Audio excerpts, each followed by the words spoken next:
Bien, en este homenaje al ilustre cajamarquino y héroe José Gálvez Egusquiza, vamos a invitar ahora sí al doctor Carlos Enrique Becerra Palomino, presidente de la Junta de Decanos de los Colegios de Notarios del Perú y docente universitario. Doctor Carlos Enrique Becerra, por favor.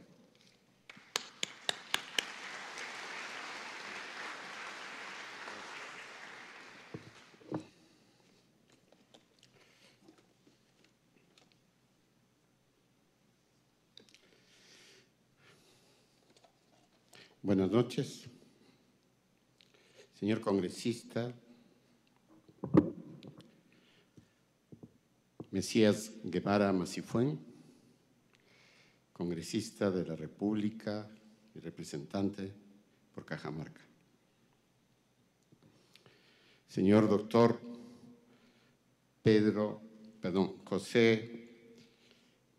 José Gálvez, tataranieto del héroe José Gálvez Egusquiza, señor Ricardo Gálvez Chosno, del héroe,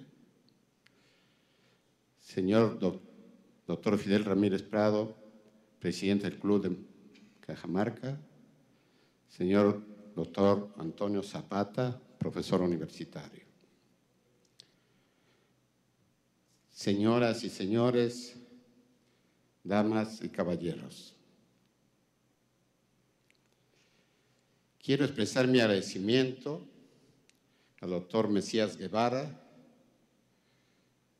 en primer lugar, por haber organizado este homenaje y en segundo lugar, por haberme invitado a decir unas palabras en esta oportunidad. Recuerdo que hace unos días, tuve la ocasión de conversar con el congresista Mesías Guevara y narrarle algunos episodios que él ya obviamente conocía de nuestro homenajeado, José Gálvez Egusquiza. Y a él entusiasmó la idea de hacerle este homenaje, porque conversábamos sobre lo que dijo Jorge Basadre en su libro Perú, Problema y Posibilidad. Decía Basadre, en el Perú hay dos personalidades que significan mucho para la historia.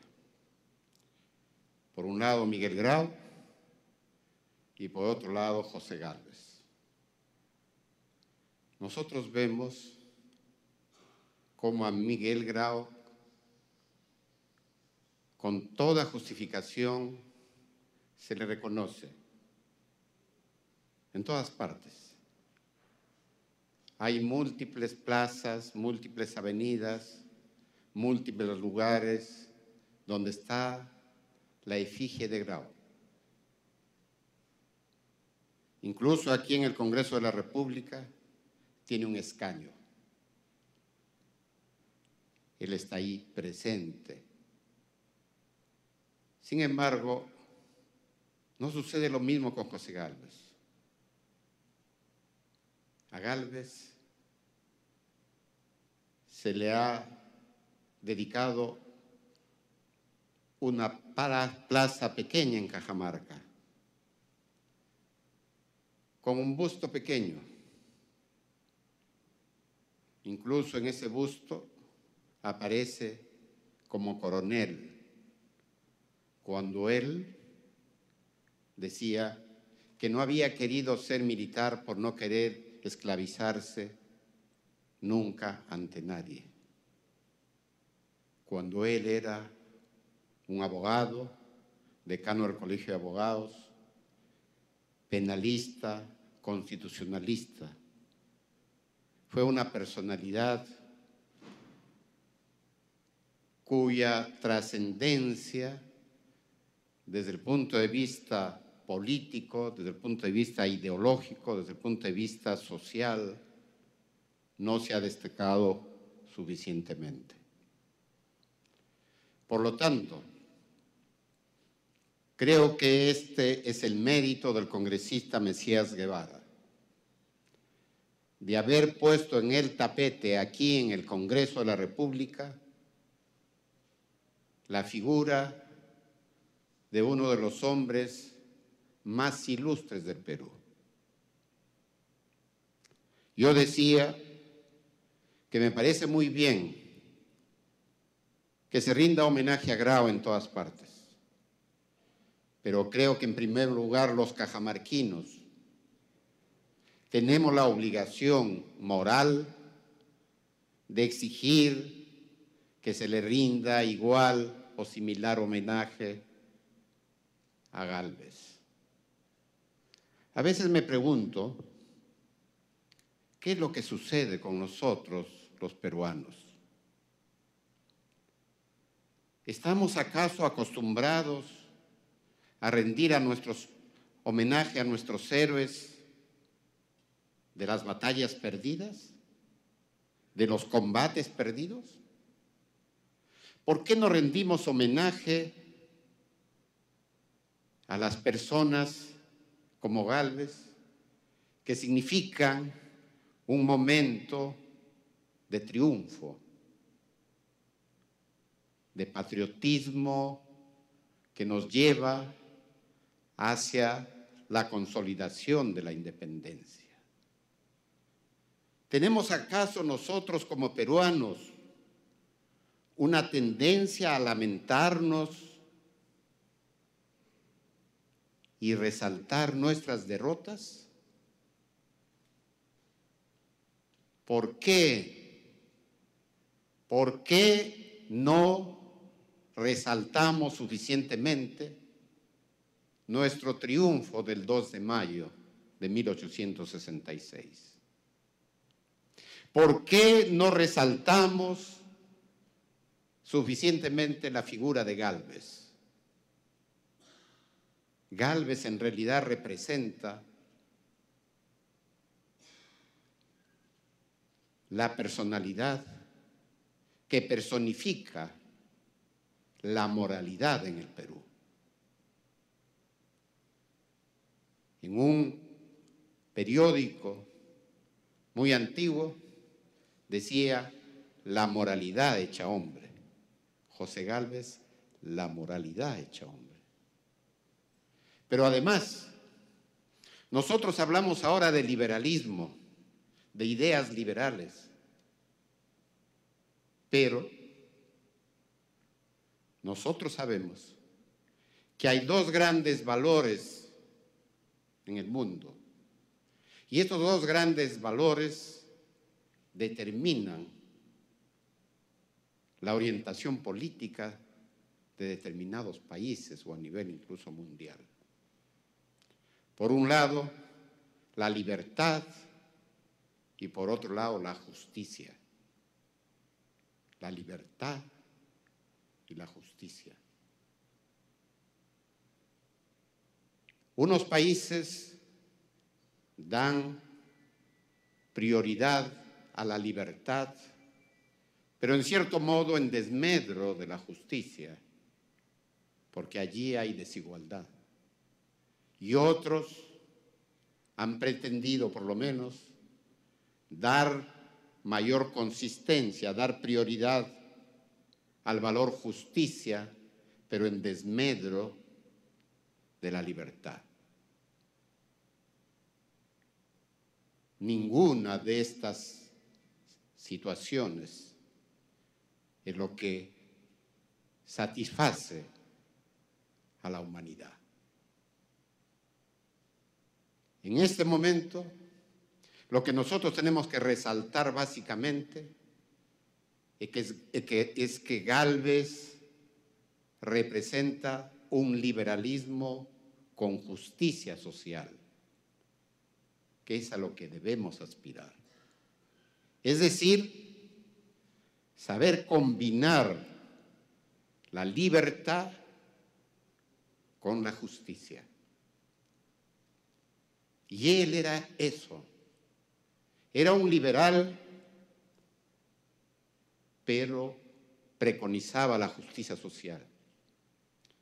Él luchó por la abolición de la esclavitud, por la supresión del tributo indígena, por el voto de los analfabetos.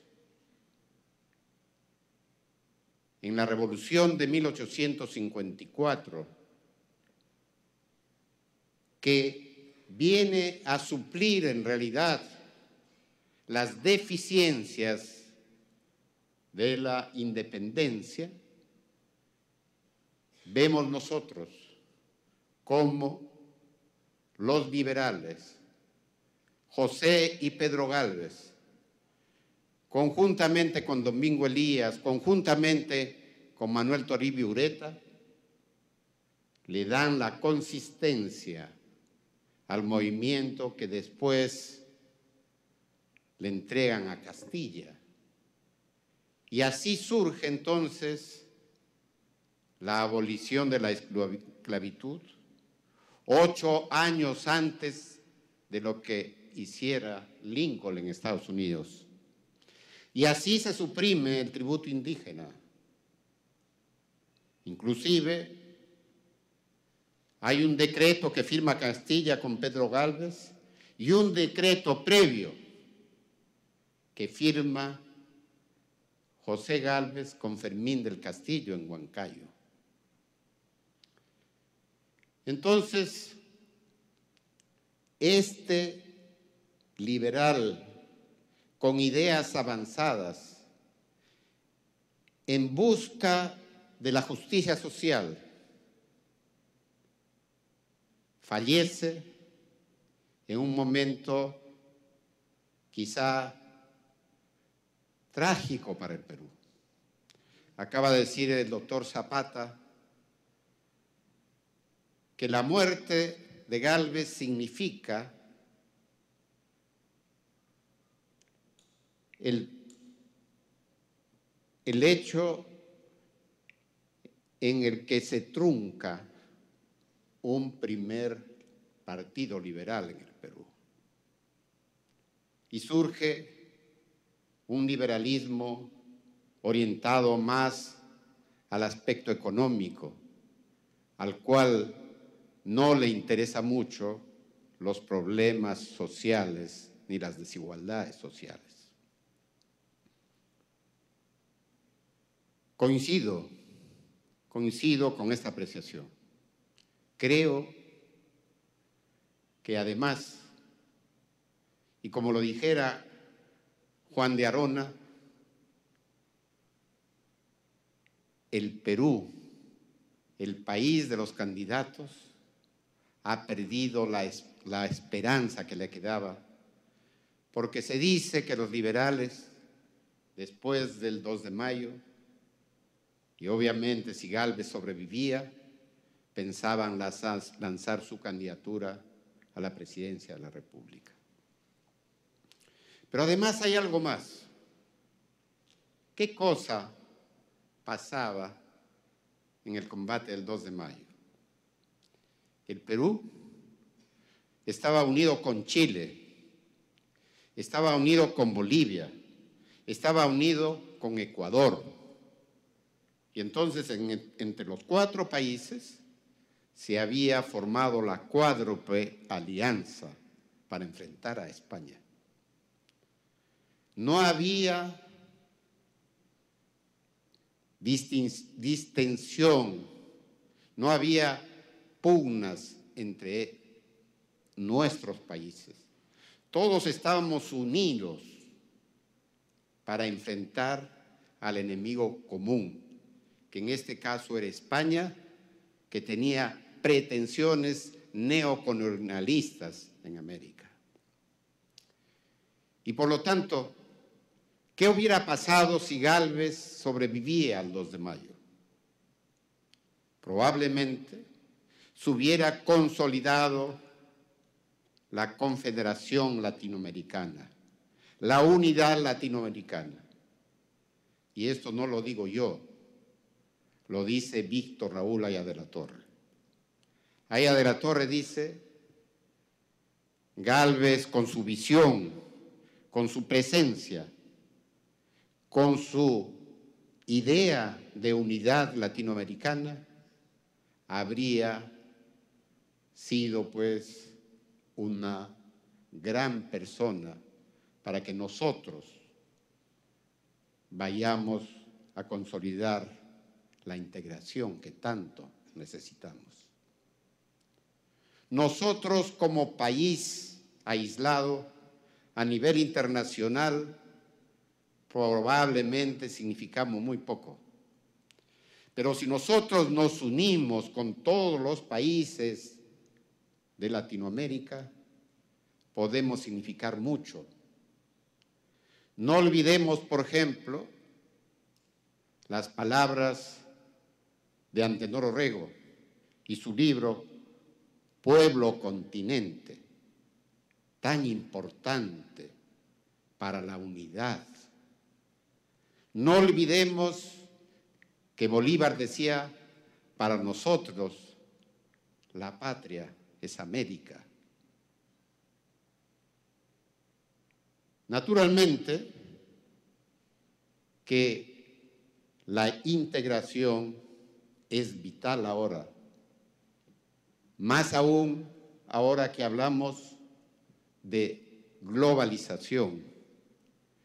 Pero el término globalización también tenemos que entenderlo no en función de los intereses de las grandes potencias, sino tenemos que entender que nosotros, en un tipo de sociedad como la nuestra, si desarrollamos, por ejemplo, la investigación científica, si desarrollamos nuestras propias iniciativas, nuestros propios recursos, podemos sí tener una proyección en el futuro. Si no es así, ¿qué podemos esperar?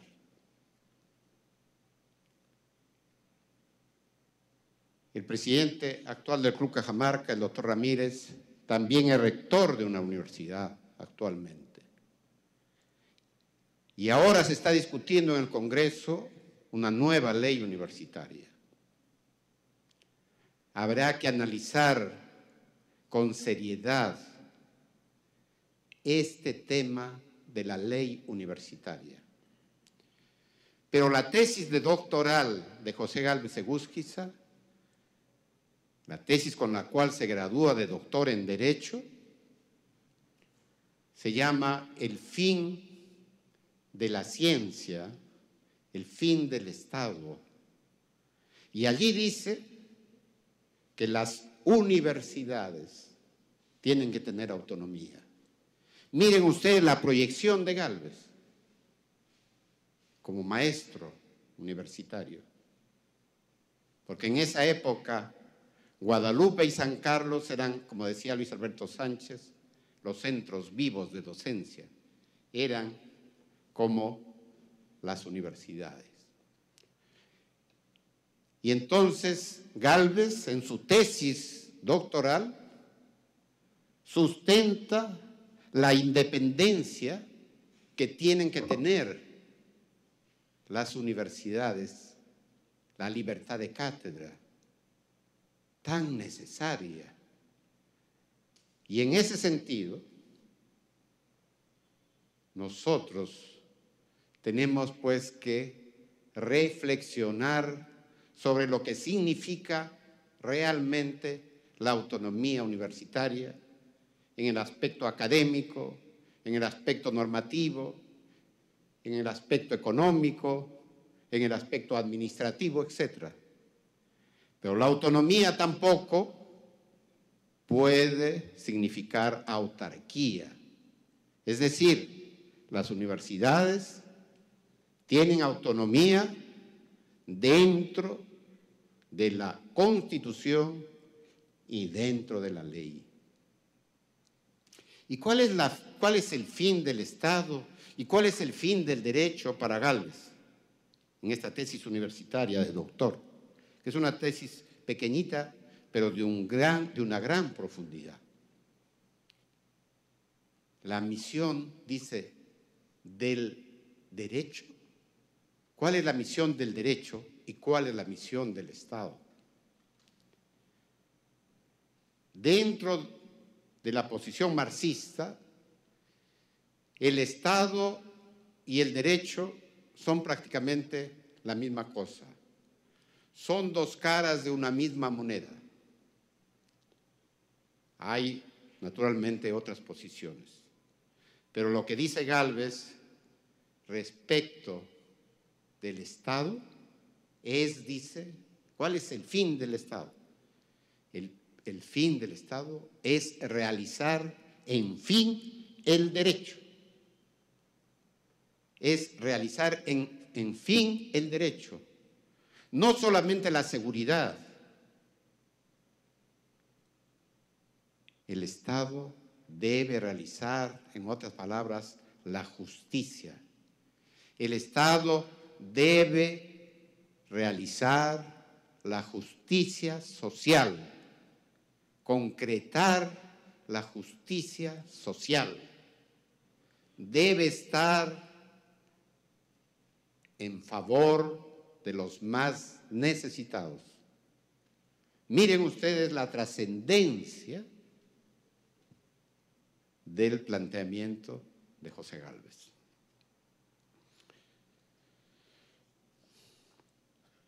Veamos ahora algunos aspectos que creo es importante relevar.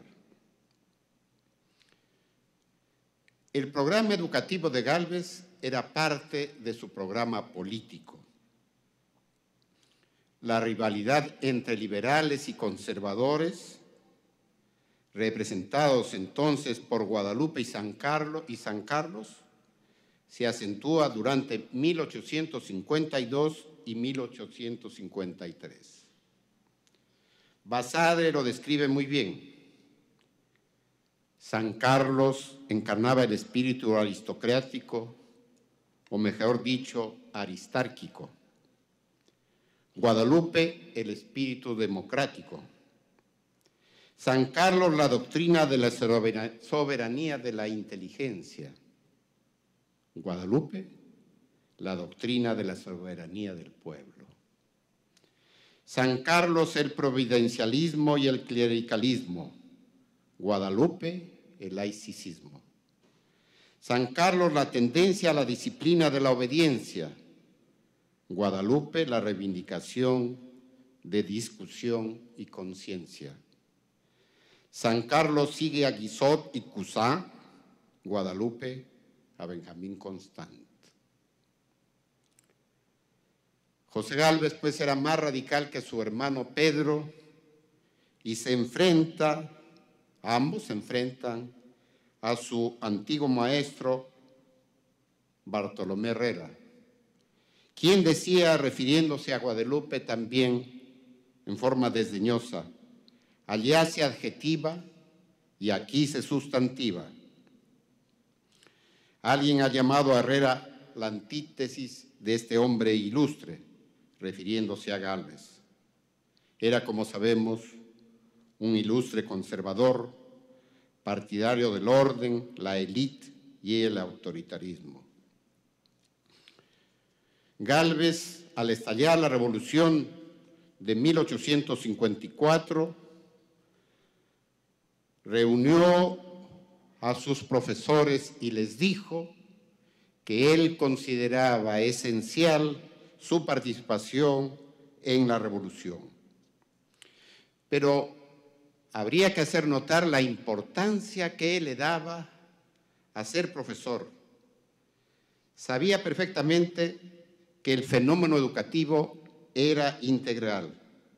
En su informe a la Junta Directiva de Instrucción, aboga porque se reduzcan los gastos de inscripción y pensiones de enseñanza, se elimine la distinción entre los alumnos por razones de raza, recursos económicos y otros criterios discriminatorios. Con el fin de destruir el analfabetismo, presenta en la Convención del 55 un proyecto de ley que establecía escuelas elementales en los centros poblados con más de 500 habitantes y escuelas para mujeres en cada departamento, bajo la supervisión de la Junta correspondiente. Elabora un proyecto de ley orgánica de instrucción primaria en el cual materializa sus mejores ideas democráticas, estructurándolas en los artículos 23 y 24 de la Constitución de 1856, que establecen la gratuidad de la enseñanza. Los planteamientos de Gálvez sobre el problema indígena obedecen también a este afán democratizador desde el punto de vista educacional. Su ideal habría sido hacer de nuestro indio un paisano suizo, es decir, elevar su nivel cultural. Y esto incluso lo reconoce José Carlos Mariátegui. La posición de Gálvez desde el punto de vista del tema indígena, ya hemos hablado de que se suprimió el tributo indígena y al mismo tiempo también los avances que él preconiza en el aspecto educativo. Siendo presidente del Consejo de Ministros, decreta la transformación académica y estructural de la universidad el 15 de marzo de 1866. Surgen así las facultades presididas por un decano. En virtud de esta reforma surge la Facultad de Jurisprudencia con completa autonomía académica y administrativa, la misma que se instala en el local del Convictorio de San Carlos, siendo su primer decano justamente su hermano Pedro Gálvez. Desde el punto de vista jurídico, Gálvez tiene pues también varios planteamientos. Por un lado, en el aspecto penal, porque él era básicamente penalista. Era profesor de la materia, pero le cambia de título a su asignatura. Ya no sería derecho penal, sino derecho correccional. Y él decía que el delincuente obedece a una realidad social y económica y psicológica y que la sociedad no tenía el derecho de castigar, sino el deber de corregir. Y un jurista de la talla de Luis Jiménez de Azúa, uno de los más grandes penalistas del mundo, reconoció este aporte de Gálvez en materia del derecho penal. Dijo, se adelantó a Roeder y Pedro Dorado Montero, o sea, juristas alemanes y españoles, respecto a este tema.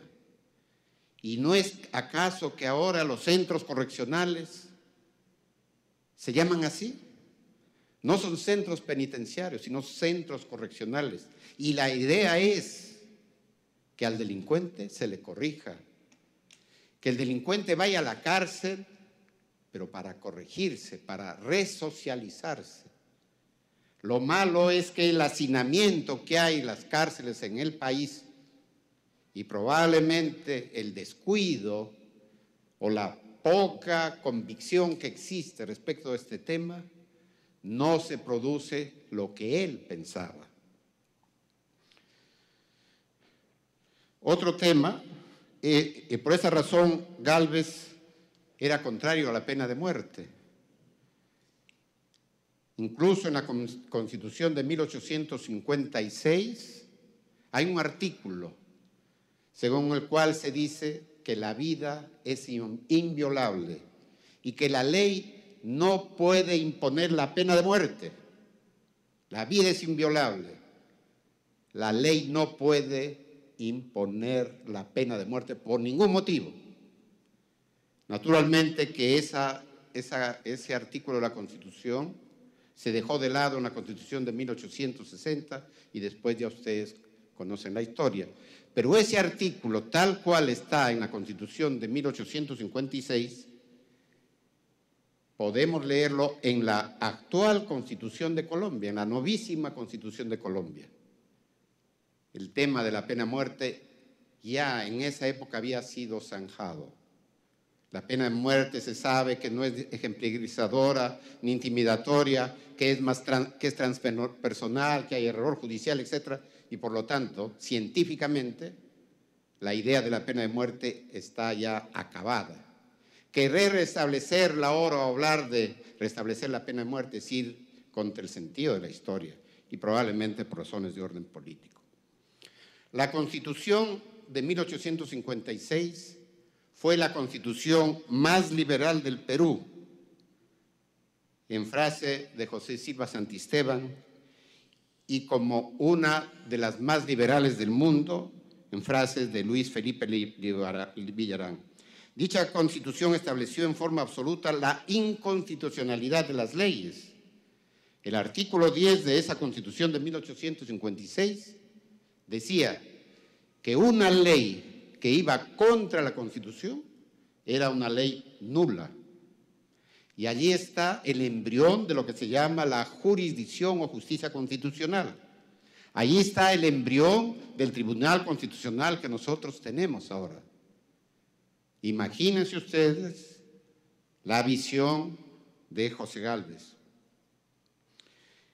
Entonces, esta Constitución estableció la gratuidad de la enseñanza primaria, la libertad de prensa, el sufragio popular directo, limitó el militarismo y no reconoció fueros personales ni empleos en propiedad. Reemplazó el Consejo de Estado por el Consejo de Ministros. La existencia del Consejo de Ministros como una especie de nexo entre el Poder Ejecutivo y el Congreso justamente se debe a Gálvez. Y Manuel Vicente Villarán lo reconoce en forma expresa. Dice que fue Gálvez quien sostuvo esta reforma importante que felizmente recogió la Constitución de 1860 y las siguientes, y ahora tenemos nuestro Consejo de Ministros, que cito a Manuel Vicente Villarán, sin la influencia de José Gálvez no habría sido posible. La Constitución de 1856 también creó otra figura, la del fiscal de la nación, que la Constitución del 60 no recoge, y no la recogen ningunas otras constituciones, sino hasta la Constitución de 1979. Y la Constitución ahora de 1993, que además ya ha recogido la figura del defensor del pueblo, que también estaba en la idea de Gálvez.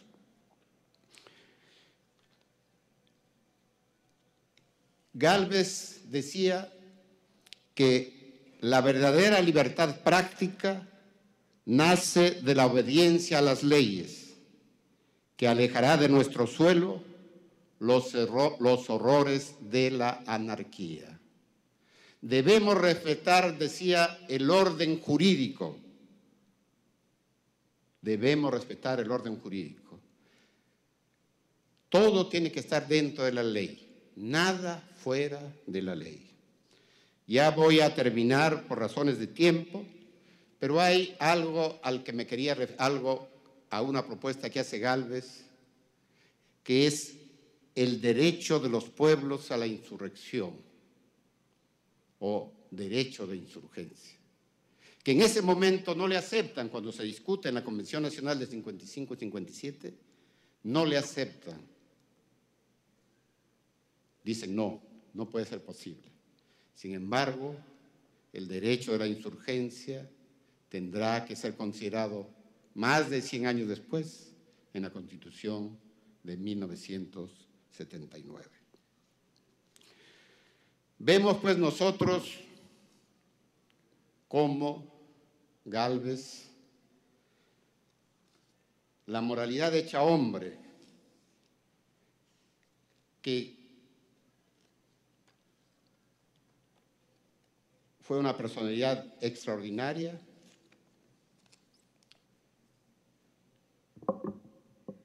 nos ha dejado muchas enseñanzas, muchas proyecciones.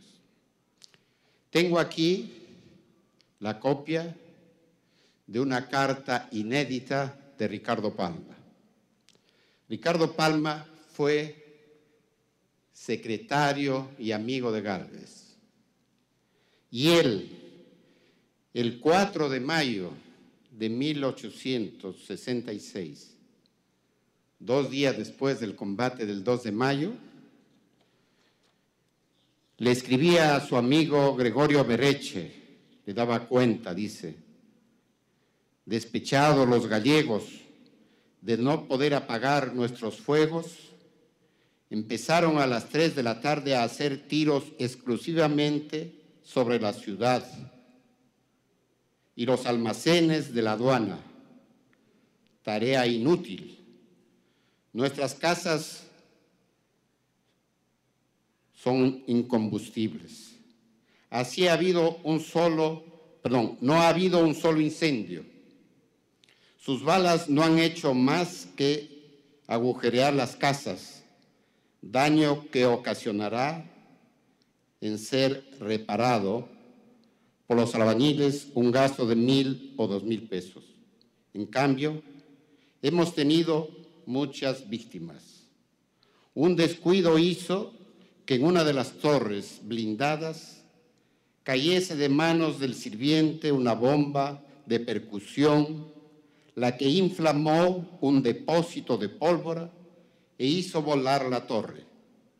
En ella se encontraba mi jefe y amigo, el secretario de Guerra y Marina, don José Gálvez, víctima ilustre cuya muerte es llorada por todo el país. Con él perecieron 12 personas más y hay más de 30 heridos.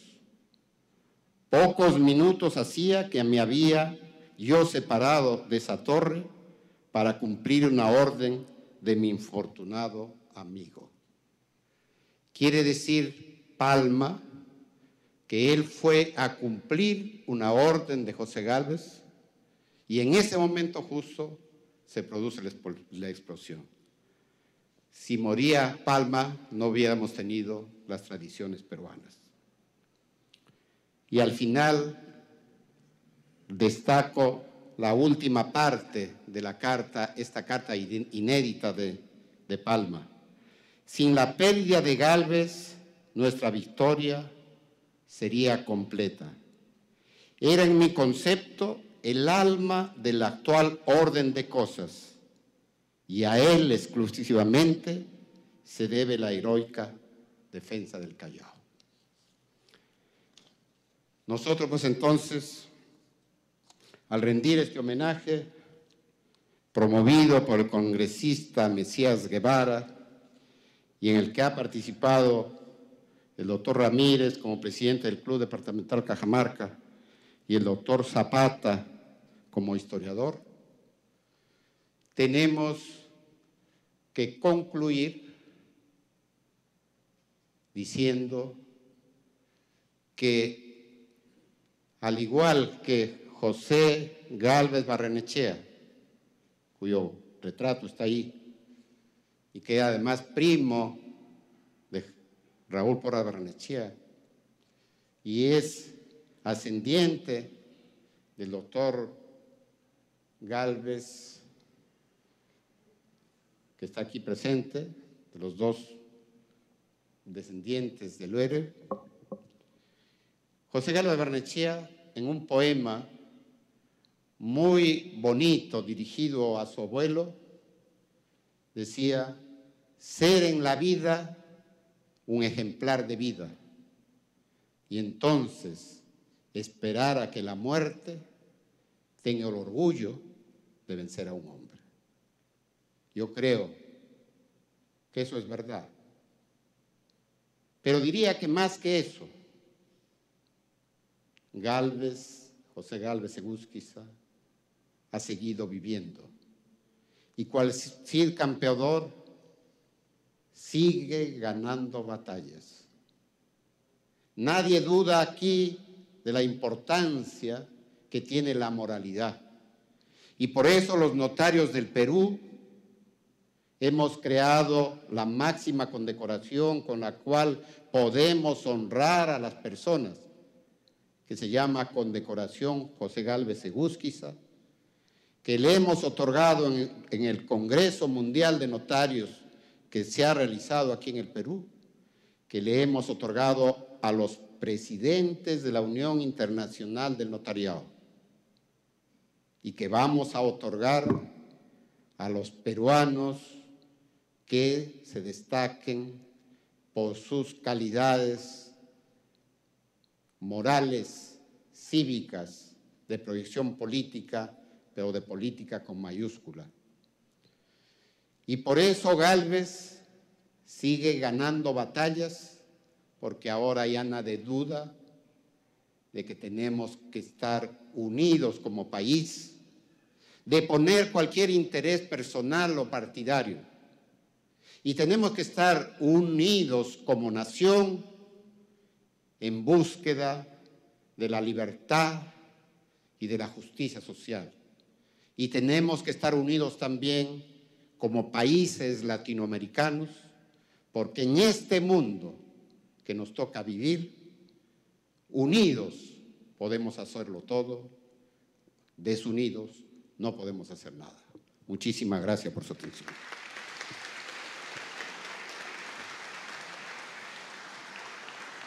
Bien, muchas gracias, doctor Becerra Palomino, presidente de la Junta del Colegio de Notarios, de Decanos del Colegio de Notarios del Perú.